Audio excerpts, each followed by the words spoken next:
लेकिन शासन आपका? मेरा नाम इंदिरा गौतम है और मैं मानवर काशीराम कॉलोनी में मैं रहती हूँ, गरीब बस्ती में। और यहाँ पे शासन प्रशासन के द्वारा इन गरीब बस्तियों को कोई भी सुविधा नहीं दी गई।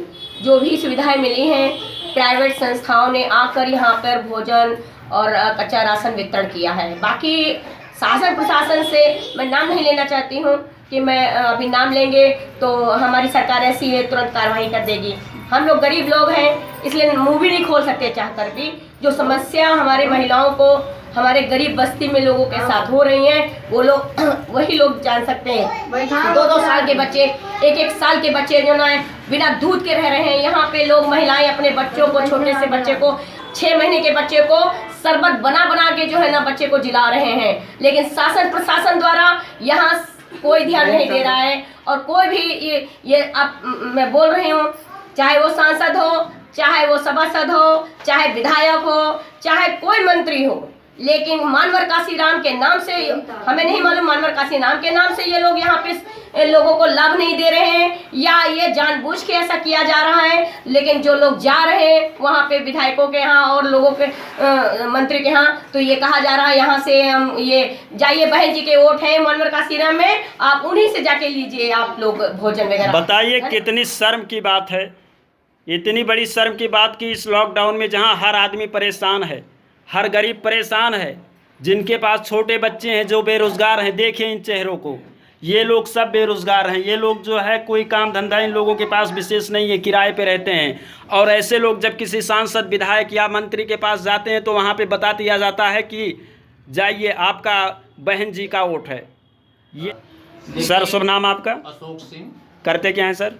एक हमारी एनजीओ है वीआईपी विकास इंडिया परिषद जी, जो समाज के गरीब वर्ग के लोग हैं उनके लिए हम लोग विकास के लिए एक टीम बनाते हैं और स्वयं सहायता समूह के माध्यम से उन महिलाओं को रोजगार दिलाने में नाबार्ड से सहयोग लेकर के काम करने का प्रयास करते हैं। जी बिल्कुल सर, मैं ज़्यादा बातें न करते हुए आपसे ये जानकारी लेना चाहता हूँ, जो 20 लाख करोड़ आत्मनिर्भर भारत के लिए आया है, इसमें आप लोगों को योगदान कुछ मिलने का उम्मीद है या नहीं? इसकी योजनाएं हमें तो नहीं लग रहा है कि किसी ऐसे गरीब में अभी सुनाई पड़ रहा है, लेकिन वो कहाँ तक सार्थक है बैंक भी इसका पूरा क्लियरेंस नहीं कर सकता है। लेकिन हाँ ये चीज़ है कि कुछ सुनने में आया है कि जो जनधन का खाता है शायद कुछ हमारी महिलाओं को शायद 2 किस्तें मिली हैं, लेकिन कुछ ही महिलाओं को मिल पाई हैं, बल्कि सभी महिलाओं को नहीं मिल पाई। जी मैम, आपका क्या नाम है?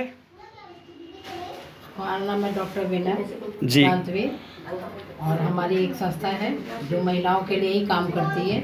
और आज हम यहाँ पे काशीराम कॉलोनी में इसीलिए आए हैं कि जो लॉकडाउन के चलते ये समस्याएं लोगों की आई हैं और रोजगार भी नहीं रहा, उन्हीं को कि कैसे उनकी इन असुविधाओं को हम पूरा कर सकते हैं, हम उनकी कैसे मदद कर पाएंगे इन चीज़ों में, इसी के लिए आज हम लोगों ने। जी बिल्कुल, मेरा मेन सवाल ये है, ये जो 20 लाख करोड़ रुपए प्रधानमंत्री जी ने आत्मनिर्भर भारत के लिए योगदान किया है, इसके बारे में क्या आपका उम्मीद है कि मिलेगा आप लोगों को गरीबों की मदद करने के लिए कि नहीं मिलेगा? भाई जैसे कि और लोगों ने, बहुत से लोगों ने बताया कि उनके अकाउंट में आ चुका है, उनके खातों में आ चुका है पैसा, लेकिन बहुत सी महिलाओं का ऐसा कहना है कि उनके पास नहीं आया है। तो अब हम इस बारे में पूरी तरह से तो कुछ नहीं कह पाएंगे, लेकिन ये कहेंगे सरकार अगर कह रही तो भेजेगी ज़रूर, अगर आज नहीं तो आते आते, चूँकि इतने करोड़ जनता है तो हो सकता है समय लगे, लेकिन अगर ऐसा हो जाए तो बहुत बढ़िया है, उन महिलाओं का लाभ हो जाएगा जिनको इस समय खाने पीने हर चीज़ में असुविधा हो रही है। लॉकडाउन के चलते कोई अपने काम पे तो कर नहीं पा रहा है। जी धन्यवाद। ना जा पा रहा है।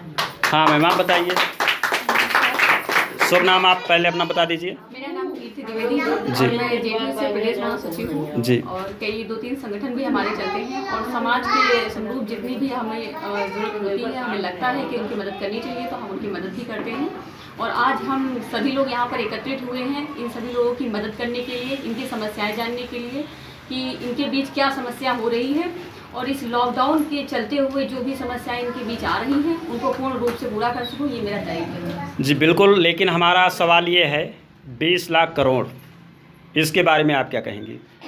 देखिए, जहाँ तक 20 लाख करोड़ की बात है, सरकार ने जारी भी किया है आत्मनिर्भर भारत के लिए कि सभी तक वो सुविधाएं पहुँच सके, उनका लाभ जनता तक पहुँच सके।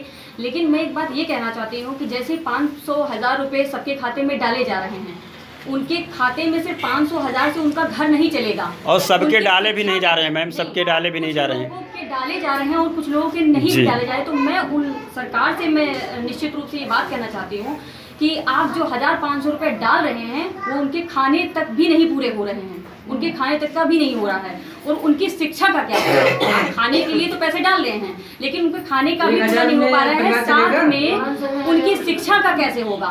सरकार उनकी शाखाएं जो है वो मजबूत कैसे करेगी? मुझे बताइए। घर की एक बेसिक नीड होती है जो हमारी जनता की ज़रूरत है, जैसे शिक्षा हुआ, खाना हुआ, घर चलाना हुआ, और भी बहुत सारी बीमारियां होती हैं जो हमारे वृद्धजनों को होती हैं और कई ऐसे लोगों को भी हो जाती हैं जिनका कोई लाइलाज होता है, जिनकी कोई बीमारी का इलाज नहीं हो पाता है, जिनके लिए बहुत ऐसी आवश्यकता होती है, खर्च होता है जो वो नहीं कर पाते हैं, जिनके लिए वो निश्चित रूप से आत्मनिर्भर नहीं है कि वो कर सकते हैं। कभी किसी को अगर 50,000 की ज़रूरत पड़ जाती है तो वो कौन देगा उनकी बीमारी में? वो सरकार देगी क्या? इसके लिए उन्होंने कोई कदम उठाया? इसके लिए अभी तक तो मैंने देखा कोई कदम नहीं उठाया, बल्कि प्रवासी मजदूर जो यहाँ से दिल्ली से लेकर के अलग अलग जिले तक आ रहे हैं उनके लिए तक कोई समस्या नहीं है। जो हमारे समाज के लोग इस तरीके से, जब वही एक बुनियादी ढांचा है जिनकी वजह से सरकारें खड़ी हैं, और जब वो बुनियादी ढांचा ही कमजोर हो जाएगा, एक पेड़ की जड़ जो हमने तैयार किया है पेड़ को बनाने के लिए, उगाने के लिए, अगर उसकी जड़ ही कमजोर होगी तो पेड़ कैसे खड़ा रह सकता है? और पेड़ वो सरकार है और जड़ है ये लोग, प्रवासी मजदूर।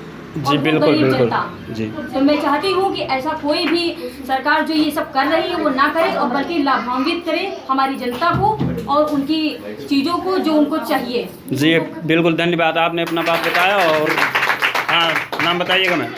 मैं रीना शर्मा। जी, करते क्या हैं आप? यही गरीब व्यक्ति मजदूरों की सहायता और अन्य और समस्याएं जो थी महिलाओं की। और जी, कितने गरीब मजदूरों की सहायता कर चुकी होंगी इस लॉकडाउन में लगभग? लॉकडाउन में समझ लो पर्टिकुलर मैं चंदन विहार मुनेश्वरपुरम में रहती हूँ और 27 मार्च से स्टार्टिंग मैंने खाना वितरण के लिए, उसके बाद नगर निगम से खाना बंद हो गया, तो प्रयास यही कर रहे हैं जो सूखा राशन उन लोगों को लाभ हो सके। ठीक है, सूखा राशन काफ़ी लोगों को दिलाने के बाद जो हमारी सरकार ने 3 महीने के लिए गारंटी ली थी पर्टिकुलरली आधार कार्ड पे राशन दिलाने के लिए, हम पार्षद के यहाँ गए, सभासद के यहाँ गए और विधायक के और अन्य जो गवर्नमेंट से रजिस्टर्ड प्राइवेट से हमको लाभ हो रहा है कि आधार कार्ड पे कुछ लोगों को राशन दिलाने के लिए, पर सरकारी से नहीं, पर जबकि सरकारी से रजिस्टर्ड के आधार कार्ड पे जो मजदूर हैं, जो बाहर के लोग आए हुए हैं समस्या में या फंसे हुए, उनको आधार कार्ड पे राशन दिया जाएगा। पर हमारे पार्षद, हमारे सभासद, हमारे विधायक लोग ये कहते हैं आधार कार्ड पे राशन अलाउ नहीं। कुल मिलाकर के 20 लाख करोड़ का जो आत्मनिर्भर हुआ है इसका कोई फायदा नहीं मिला। नो। जी धन्यवाद।